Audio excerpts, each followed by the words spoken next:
When this question says, which of the following is a rational number? We obviously need to know what the difference is between a rational and an irrational number. What makes a number rational in the first place so that we can pick them from the list? But we also need to know what makes a number irrational.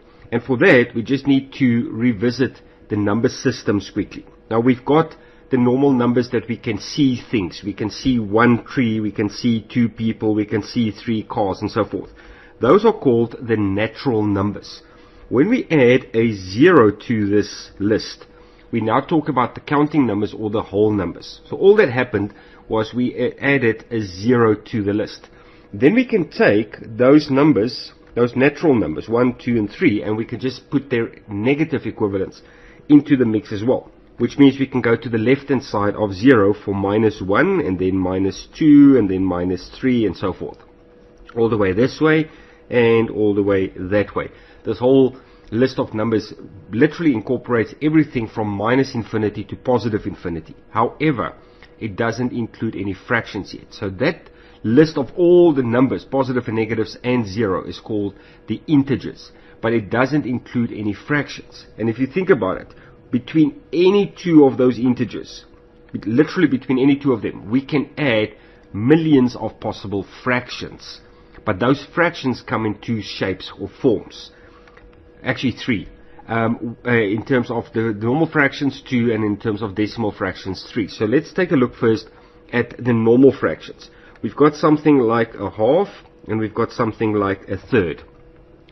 A half, in terms of its decimal equivalent, can be written in a terminating fashion, which means it stops after a certain number of decimal places.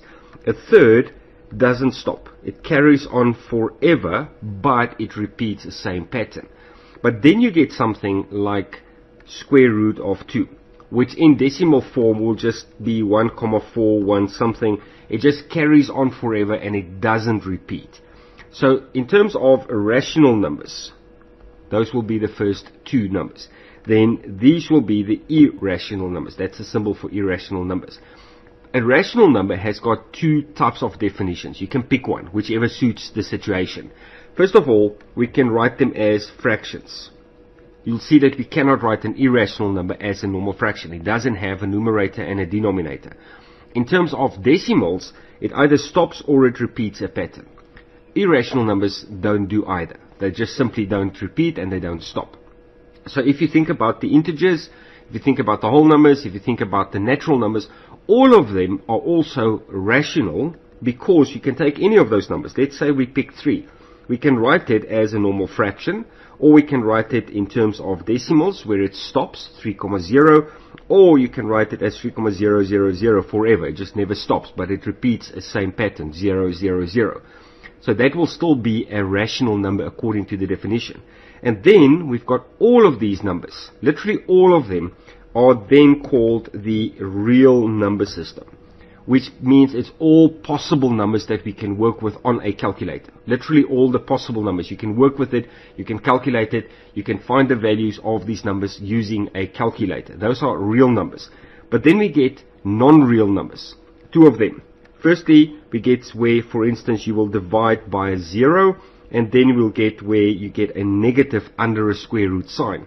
Now, when you divide by a 0, it actually has its own name. It's still a non-real number, but it has its own name, which is undefined. That's what we say. That's what we call it. It's an undefined number, or it's an undefined operation if you divide by 0, whereas a negative under a square root sign would be a non-real number. So just bear all these distinctions in mind when we look at that question where they say, which of the following is a rational number? That is the square root of a prime number. That will be typical of an irrational number.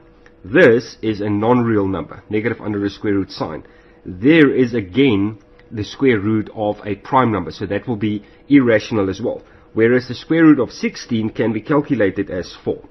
So that is a rational number. Even though it's under a square root sign, it's still possible to calculate the answer as a natural number, and therefore that is the rational number. Then the next question says, between which 2 integers will the square root of 110 lie? So if you try and calculate the square root of 110, you'll find that that is an irrational number. we need to find the two integers, the rational numbers on both sides of that. And for that, you literally need to look at numbers around 110 that have specific nice square roots. And that will be 100 and 121.